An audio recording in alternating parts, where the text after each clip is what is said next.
ഈശോമിശിഹായ്ക്ക് സ്തുതിയായിരിക്കട്ടെ അച്ഛാ. എപ്പോഴും എപ്പോഴും സ്തുതിയായിരിക്കട്ടെ. ഒരുപാട് വിശേഷങ്ങൾ ഇങ്ങനെ പല എപ്പിസോഡുകളിലായിട്ട് കേട്ടുവരികയാണ്.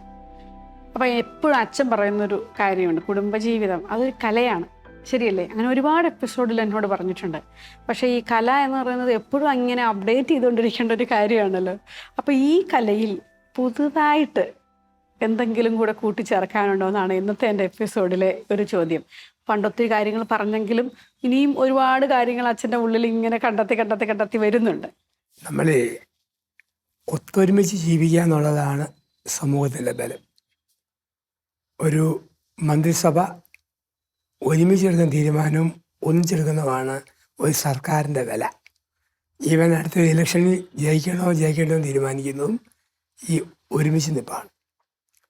അതുപോയോ ഒരു ഗവൺമെൻറ്റിൻ്റെ വില പോവും, ഭരിക്കാൻ കൊള്ളുകയെന്ന് പറയും. കാരണം ഒരുമിച്ചുള്ള നിൽപ്പില്ല, ഒരുമിച്ചുള്ളൊരു ജീവിതമില്ല. ഇത് കുടുംബത്തിൻ്റെ വില.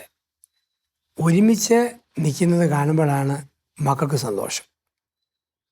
ഒരുമിച്ച് നിൽക്കുന്നത് കാണുമ്പോഴാണ് ഭാര്യയുടെ മാതാപിതാക്കൾക്കും കുടുംബത്തിന് സന്തോഷം, ഭർത്താവിൻ്റെ മാതാപിതാക്കൾക്കും കുടുംബത്തിന് സന്തോഷം. അപ്പം ഒരുമിച്ചൊരു ജീവിതത്തിന് നമ്മൾ ഒരുപാട് അഡ്ജസ്റ്റ്മെൻറ്റുകൾ വെച്ച് ഒരുമിച്ചാകാൻ വേണ്ടിയിട്ട് അവിടെയാണ് സ്വന്തം ഇഷ്ടങ്ങളെ ബലികഴിക്കുന്ന ഒരു ജീവിതമാണ്. സ്വന്തം ഇഷ്ടം ബലികഴിക്കുന്നു. അപ്പോൾ ആ ബലികഴിക്കുന്നതിന് വേണ്ടിയാണ് ഒരു നല്ല ജീവിതം ഉണ്ടാകാൻ വേണ്ടിയിട്ടാണ് സ്വന്തം താല്പര്യങ്ങളെ ബലികഴിക്കുന്നത്. നമ്മൾ പറയും, കുടുംബത്തെക്കുറിച്ച് ഇന്ന് മനഃശാസ്ത്രന്മാർ പറയുന്നത് നോഹയുടെ പെട്ടകമെന്നാണ്. കുടുംബം നോഹയുടെ പെട്ടകം. ആ പെട്ടകത്തിൽ എല്ലാ ജീവജാലങ്ങളും ജോഡിയായിട്ടുണ്ട്. മൂർഖൻ ചേര, പൂവൻകോഴി, വെടക്കോഴി, കാള, പശു, കൊമ്പൻ, പിടിയാന എല്ലാം ഉണ്ട്. ഒരു പേടകം. അപ്പം ഇതിൽ ഓരോന്നിനും ഈ പേടകത്തിൽ, നോഹയുടെ പെട്ടകത്തിൽ ഓരോന്നും ഓരോ ക്യാരക്ടർ കാണിക്കും. മയില് പീലി വിടുത്തി ആടിക്കൊണ്ടിരിക്കും, കുയിൽ പാടിക്കൊണ്ടിരിക്കും. എന്തിനാ മയിൽ പീലി വിടുത്തുന്നത്? അത് മയില, അതിന് പീലി വിടുത്താനേ പറ്റും. എന്തിനാ കുയിൽ പാടുന്നത്? കുയില, അത് പാടിക്കൊണ്ടിരിക്കും. ആ രീതിയിൽ ഉറങ്ങണം. ഇവൾ എൻ്റെ പെണ്ണ പല കാര്യവും ഇങ്ങനെ കാണിക്കും, അതിന് അവളുടെ പ്രത്യേകതയാണ്, അങ്ങ് വിടുക. ഇവൻ ഇങ്ങനെ പലതും കാണിക്കും, അതവൻ്റെ പ്രത്യേകത, ചുമ്മാ വിടുക. അതാണ് family life is an art. കുടുംബജീവിതം ഒരു കലയാണ്, നോക്കി കണ്ടു നിൽക്കുന്ന ഒരു കല. അപ്പോൾ ആ ഒരു രീതിയിൽ അഡ്ജസ്റ്റ്മെൻറ്റുകളും വിട്ടുവീഴ്ചകളും ഒക്കെ ചെയ്തുള്ള കലാപരമായ ഒരുമിച്ച് പോക്കാണിത്. അപ്പോൾ ഇത് എല്ലാവർക്കും എളുപ്പമല്ല. അപ്പോൾ എളുപ്പമാക്കാൻ പറ്റുന്ന വഴികൾ എന്തൊക്കെ ചെയ്താൽ ഇത് ഒരുമിച്ച് നിൽക്കാൻ പറ്റും. നമുക്ക് രണ്ട് ഘടകങ്ങൾ, ഒന്ന് നമ്മളെ അകറ്റുന്ന ഘടകങ്ങളും രണ്ട് അടുപ്പിക്കുന്ന ഘടകങ്ങളും. പലപ്പോഴും ഈ പ്രശ്നം വരുന്ന അകറ്റുന്ന ഘടകമാണ് കണ്ടുപിടിക്കുക. കെട്ടിയവൻ്റെ കോപം, ഭാര്യയുടെ പൊട്ടിത്തെറി, കുഞ്ഞുങ്ങളുടെ ധിക്കാരം. പക്ഷെ നമ്മൾ അടുപ്പിക്കുന്ന ഒത്തിരി പൊട്ടിത്തെറിയുന്ന കെട്ടിയവനാണേലും മോശ സ്വഭാവം ഇല്ലല്ലോ, അത് മതി. എന്നാ ബഹളം വെച്ചാലും അവളൊരു വിശുദ്ധയാണ് ജീവിതത്തിൽ. ആ നല്ല വശം കണ്ടുകൊണ്ട് മോശവശത്തെ മറക്കണം. അങ്ങനെ മറക്കുമ്പോഴാണ് ഒരുമിക്കാൻ പറ്റുക. ഈ അകറ്റാൻ ഒത്തിരി കാര്യമുണ്ട്. എനിക്ക് എണ്ണി പെറുക്കി അകലാനുള്ള ഒത്തിരി കാര്യങ്ങളുണ്ട്. പക്ഷെ ഒരുമിച്ച് നിൽക്കാൻ ഒരു കാരണം ഉണ്ടാവും. ആ കാരണം കണ്ടെത്തി ഒരുമിക്കണം. അത് എപ്പോഴും നമുക്ക് ഒന്നിച്ച് നിൽക്കാൻ വളരെയേറെ പ്രധാനപ്പെട്ട ഘടകമാണ്. ഞാനിത് പറഞ്ഞപ്പോൾ ഞാനിങ്ങനെ ഓർക്കുമായിരുന്നു. ഇപ്പം ഞാനങ്ങ് വിചാരിക്കുകയാണ്, എല്ലാം സഹിച്ചും അല്ലെങ്കിൽ അഡ്ജസ്റ്റ് ചെയ്തും അങ്ങ് സന്തോഷമായിട്ട് പോകണം, ഒരുമിച്ച് നിൽക്കണം, ഹാപ്പി ആവണം എന്നൊക്കെ. പക്ഷെ ഈ ഓപ്പോസിറ്റുള്ളയാൾ ഇതിനൊന്നും തയ്യാറല്ലെങ്കിൽ ആകെപ്പാടെ പ്രശ്നമാവില്ലേ? പല കുടുംബജീവിതത്തിൻ്റെ ഒരു വലിയ പ്രശ്നം ഇതാ. ഒരാൾ ഭയങ്കര പോസിറ്റീവായിട്ട് എല്ലാം ഹാപ്പി ആവണം, സന്തോഷമാവണം, പലതും മറക്കാം, ക്ഷമിക്കാം എന്ന് പറയുമ്പം മറ്റാളിങ്ങനെ ഭയങ്കരമായിട്ട് അങ്ങ് സ്ട്രോങ് ആയിട്ട് ഒന്നിനും വിട്ടു കൊടുക്കാതെ നിൽക്കും. ഞാനങ്ങനെ പലരെയും കണ്ടിട്ടുണ്ട്. അപ്പോൾ അവരെ നമുക്ക് എങ്ങനെയൊന്ന് മാനേജ് ചെയ്യാം? അത് അല്ലെങ്കിൽ ക്ഷമ വേണമായിരിക്കും അല്ലേ? അത് രണ്ടേ ഉള്ളൂ. ഒന്ന്, നമ്മൾ വിടാതെ ഫോളോ ചെയ്യുക. നമ്മുടെ ഈ നന്മയുടെ വശം പറഞ്ഞ് ആളെ ബോധ്യത്തിലേക്ക് കൊണ്ടുവരുന്ന പോലെ വിടാതെ ഫോളോ ചെയ്യുക. രണ്ട്, ഇത് എൻ്റെ വിശദീകരണം തന്നതാണ് ഇയാൾ എന്ന് പറഞ്ഞ് ഞാനത് ഉൾക്കൊള്ളുക. ഈ രണ്ട് വഴികളെല്ലാം നമുക്ക് ഇതിനു മുമ്പിൽ മറ്റൊരു ഓപ്ഷനില്ല. ചില വഴികളതേ ഉള്ളൂ. ഇപ്പോൾ ഒരു ചെന്നി ഒരു കല്ലിൻ്റെ അടുത്ത് നിന്നു, താഴെ നദിയാണ്. ഒന്നെങ്കിൽ ചാടുക, അല്ലെങ്കിൽ പുറകോട്ട് പോരുക. രണ്ട് വഴിയുള്ളൂ. വിവാഹത്തിലും അങ്ങനെയാണ്, രണ്ട് വഴിയേ ഉള്ളൂ. പക്ഷെ എവിടെ എന്നാലും എപ്പോഴും നമ്മൾ ഒരു കാര്യം ഓർക്കണം, പിരിഞ്ഞു കഴിഞ്ഞാൽ വരുന്ന ദുരന്തങ്ങൾ മുൻകൂട്ടി ഓർക്കണം. അത് നമ്മളെ ഒത്തിരി ഒരുമിപ്പിച്ച് നിർത്തും. ചില കാര്യങ്ങൾ നമുക്ക് വളരെ പിരിയാൻ എളുപ്പമാണ്. അപ്പം അങ്ങനെ പിരിയാനാകുമ്പോൾ നമുക്ക് ഒരു നിമിഷം ഇതിപ്പോൾ നമ്മളൊരു 10 നിലയുള്ള കെട്ടിടമാണ്, 10 നില കെട്ടിടം. ആ കെട്ടിടത്തിൻ്റെ അങ്ങ് മുകളിൽ ചെല്ലാനായിട്ട് എത്ര സ്റ്റെപ്പ് ഞാൻ കയറിയാണ് ചെല്ലുന്നത്. പക്ഷേണെങ്കിൽ താഴോട്ട് വരണമെങ്കിൽ ഒറ്റച്ചാട്ടം മതി. ഇതാണ് കുടുംബം. ഒരുപാട് വേദനയും സഹിച്ചാണ് കുടുംബത്തിൻ്റെ പീക്ക് പോയിന്റിൽ എത്തിച്ചേരുക. ഓരോന്ന് ഒരു ഇഷ്ടക്കേട് വരുമ്പം ചാടി ആത്മഹത്യ ചെയ്യുന്ന പോലെ പെട്ടെന്ന് ഉപേക്ഷിച്ച് തീർന്നു. അങ്ങനെ തീരുമ്പോൾ എന്തെല്ലാം തീരും? എൻ്റെ വില തീരും, മക്കളുടെ ഭാവി തീരും, കുടുംബത്തിൻ്റെ സെക്യൂരിറ്റി തീരും, സഭയുടെ ഒരു കണ്ണി തീരും. ഇതാണ് ഇവിടെ. അതൊന്ന് വികാരം വരുമ്പോൾ ഇതൊന്നും ചിന്തിക്കത്തില്ലല്ലോ, ഒരു അങ്ങ് ചെയ്തു പോവുകയെ. അപ്പോൾ ഒരുപാട് തകർച്ചകൾക്ക് നമുക്ക് കാരണമായിട്ട് മാറും. തന്നെയല്ല, ഒരു ഡൈവോഴ്സായ ഒരു സ്ത്രീയെ മനുഷ്യർ ഒരു ദേശീയ പോലെയാണ് കാണുക. എന്നുവെച്ചാൽ അവളുടെ കുഴപ്പങ്ങളിലല്ല, സമൂഹത്തിൻ്റെ കണ്ണ് ഇവൾ അവനെ വിട്ടതാ, വേറെ ആർക്ക് വേണ്ടിയൊക്കെ ആയിരിക്കും, അത് ഇനി നമുക്ക് ഇവിടെ ഈസി കിട്ടും. ചില മനുഷ്യരുണ്ട്, വിധവയായ സ്ത്രീകളെ അങ്ങനെ കാണുന്നവരുണ്ട് നമ്മുടെ സമൂഹത്തിൽ. ഡൈവോഴ്സിൽ അല്പം കൂടി നെഗറ്റീവായിട്ട് ഇങ്ങനെ കാണുന്നവരുണ്ട്. പിന്നെ ആൾക്കാരുടെ നോട്ടവും നടപ്പും എടുപ്പും ഒക്കെ വേറൊരു ഉപയോഗ വസ്തുവായിട്ട് ഭാര്യയുടെ വില പോയി, അമ്മയുടെ വില, ബാക്കിയുള്ളതെല്ലാം പോയി. പിന്നെ ഇതില്ല. അതുപോലെ ഒരു പുരുഷൻ ഡൈവോഴ്സ് എടുത്തു കഴിഞ്ഞാൽ പിന്നെ ഏതൊരു പെണ്ണിനും സംശയം അവനെ. അപ്പോൾ മാറിക്കഴിഞ്ഞാൽ സംശയമാണ്, എന്തായിരിക്കും പോയത്, പിന്നെ കുഴപ്പമാണ്. നമ്മളെ ഒരു ലാഫിംഗ് സ്റ്റോക്കായിട്ട് പിന്നെ അങ്ങ് മാറി ഈട് നഷ്ടപ്പെടും. പക്ഷെ അതൊക്കെ ഇല്ലെങ്കിൽ നമ്മളൊരു കുടുംബത്തിൽ അങ്ങ് ഒതുങ്ങി നമ്മുടേതായ ജീവിതം ജീവിച്ചു പോയാൽ ആ വില നിൽക്കും എന്നും. ഞാൻ ഇതിന് ഇടയ്ക്കൂടെ വേറൊരു ക്വസ്റ്റ്യനാണ് ഇപ്പം അച്ഛൻ പറഞ്ഞതിൽ നിന്ന് എനിക്ക് അതായത് വിധവയായ സ്ത്രീകളെയും മനുഷ്യൻ ചില മോശമായിട്ട് കാണുന്നു. ഞാൻ അങ്ങനെ കേട്ടിട്ടുണ്ട്, ഒട്ടും ജീവിക്കാൻ പറ്റുന്നില്ല എന്നൊക്കെ. അപ്പോൾ അങ്ങനെയുള്ളവർ ശരിക്കും ഒരു പുനർവിവാഹം കഴിക്കുന്നതല്ലേ കൂടുതൽ നല്ലത്? ഒരു ഞാൻ എവിടെയോ ഒരെണ്ണം വായിച്ചിട്ട് ഒത്തിരി സന്തോഷത്തോടെ ജീവിക്കുന്ന ഒരു ഫാമിലിയൊക്കെ ഉണ്ട്. ചില അതിനെ ക്രിട്ടിസൈസ് ചെയ്തു. പുരുഷന്മാർ പെട്ടെന്ന് വിവാഹം കഴിക്കുമെന്ന് പറഞ്ഞല്ലോ, സ്ത്രീകൾ അങ്ങനെ വിവാഹം കഴിക്കണമെന്ന് മനുഷ്യൻ ആഗ്രഹിക്കുന്നില്ല.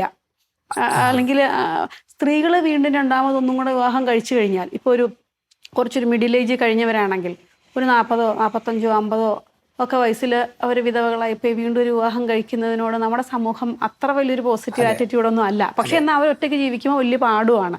അതിനോട് അച്ഛൻ എന്താ ഒന്ന് കമന്റ് ചെയ്യാനുള്ളത്? അഭിപ്രായം 100% വിവാഹം കഴിക്കണം എന്നുള്ളതാണ് അല്ലേ? പിന്നെ കൗൺസിലിങ് ഓരോന്ന് വരുമ്പോഴത്തേക്ക്, കാരണം ഇല്ലെന്ന് വരിയിൽ അവളങ്ങനെ കെട്ടിപ്പോയല്ലോ, അങ്ങനെ ഇതിനാണ് ഈ പറയുന്ന ആരാ? ഒരു ബന്ധമില്ലാത്ത പൊട്ട മനുഷ്യരെ ഈ ജീവിതത്തിൽ ഒന്നുമില്ലാതെ കുറേ പേര് ചുമ്മാ അങ്ങനെ കമൻറ്റ് പറയാനുണ്ട്. അതിന് ഊന്നൽ കൊടുക്കരുത്. കാരണം ഇപ്പം ഒരു 5 വയസ്സുള്ള കുഞ്ഞുള്ള ഒരു സ്ത്രീ 45-ാം വയസ്സിൽ ഭർത്താവ് അങ്ങ് വണ്ടിയാവഴുതി മരിച്ചുപോയി, വിധവയായി. അപ്പം ഈ ഒരു കുഞ്ഞേ ഉള്ളൂ, ആകെ ഉള്ളൂ. പിന്നെ ഈ അമ്മ ഈ കുഞ്ഞിന് വേണ്ടി അങ്ങ് ജീവിക്കുക, അതിനു വേണ്ടി തന്നെ. പക്ഷെ നമ്മൾ കാണുന്നത് അത് വളർന്നു വന്നു.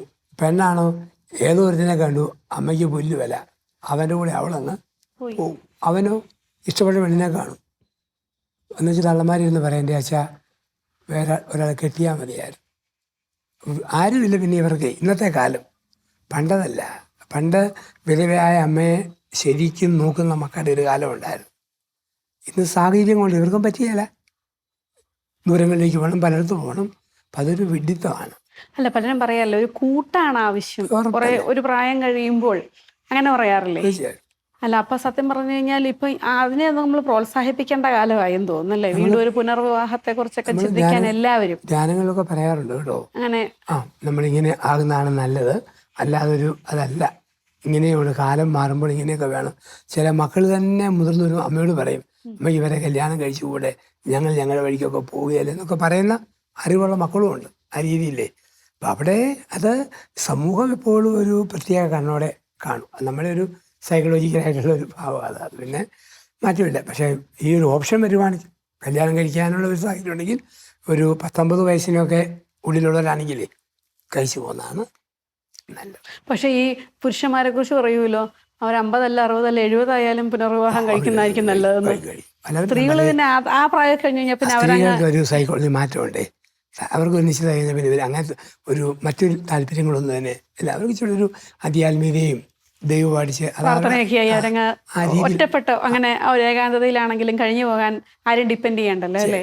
അവരുടെ രീതി അങ്ങനെ. ആണുങ്ങൾ അങ്ങനെയല്ല.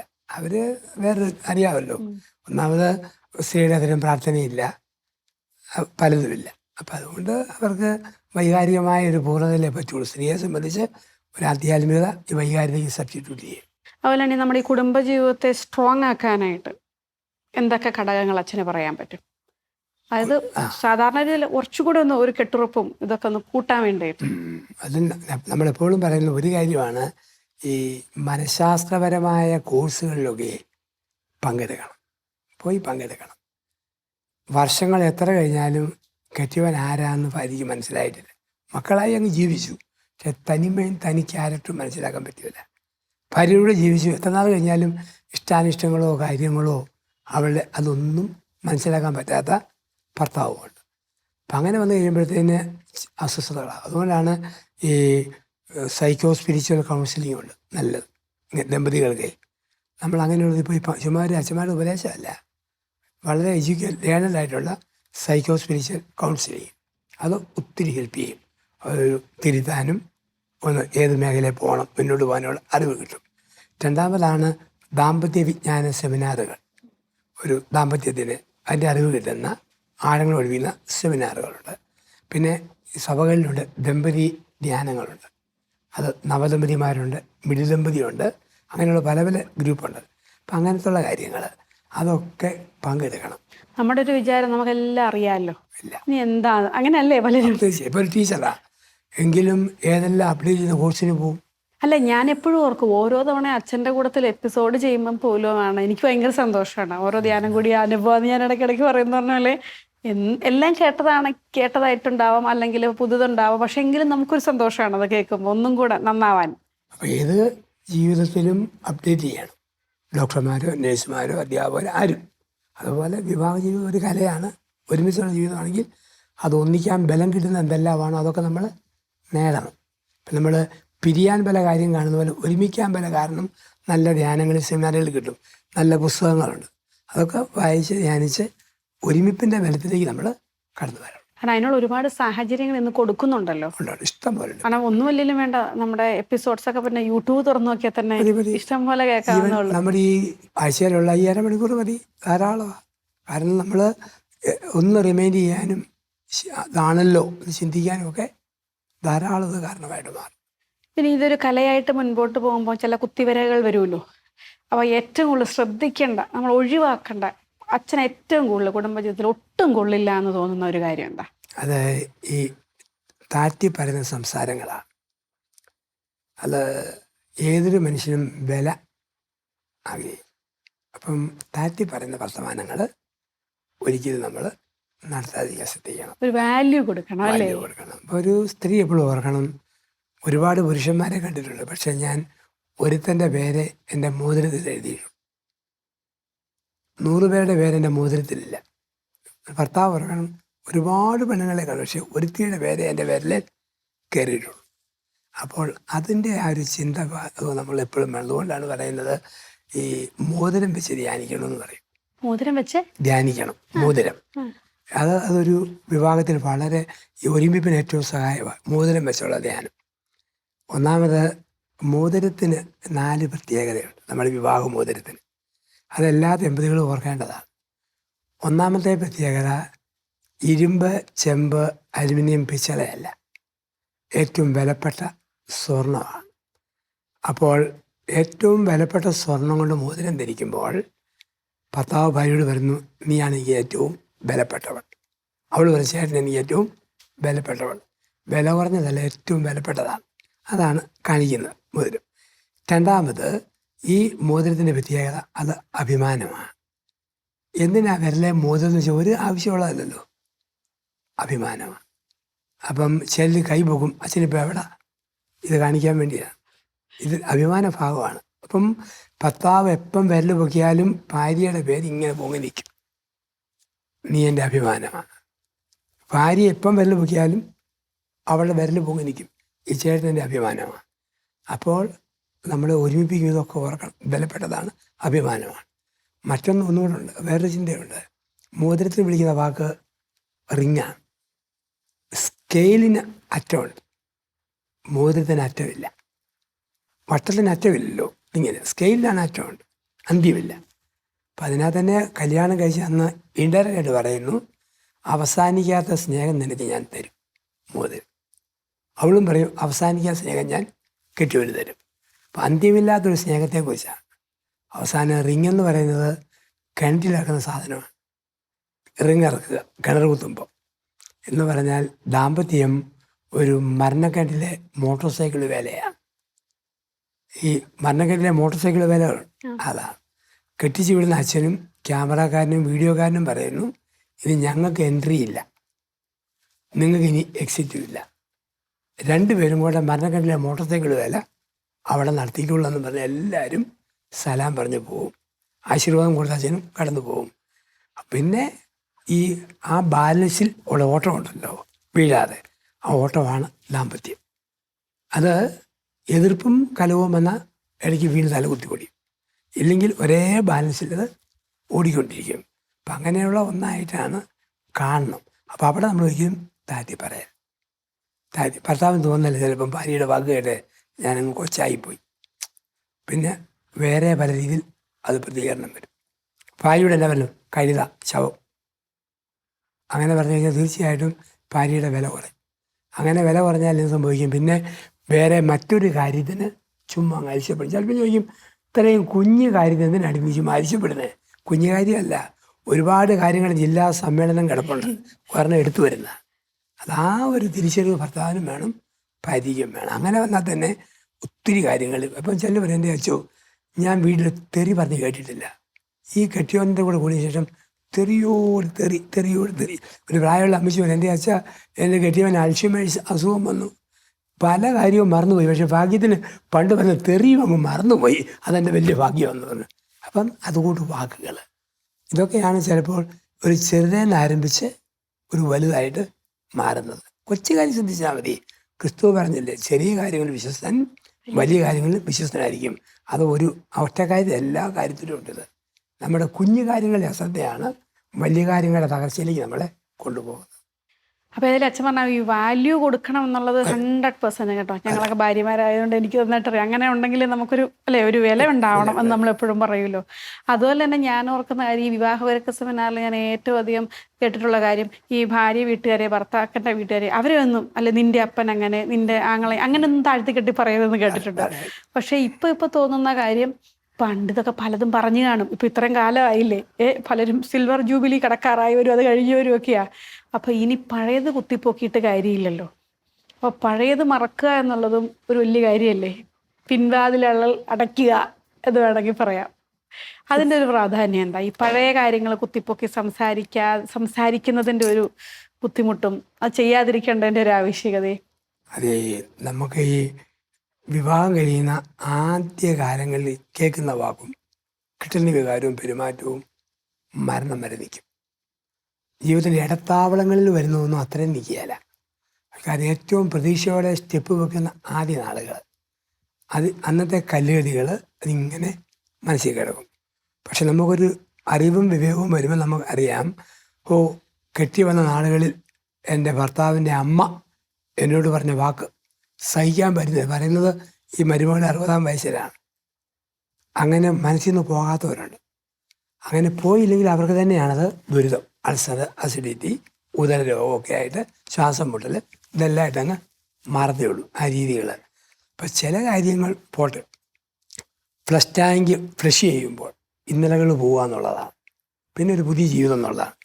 ഈ ഫ്ലഷ് ടാങ്ക് പോലെ ആകണം നമ്മുടെ മനസ്സ്. ചില കാര്യം തീർന്നു, പിന്നെ ഓർത്തോണ്ടിരിക്കാൻ. ഓർക്കാൻ തുടങ്ങിയ പിന്നെ ഒന്നിനൊരു അന്ത്യമില്ല.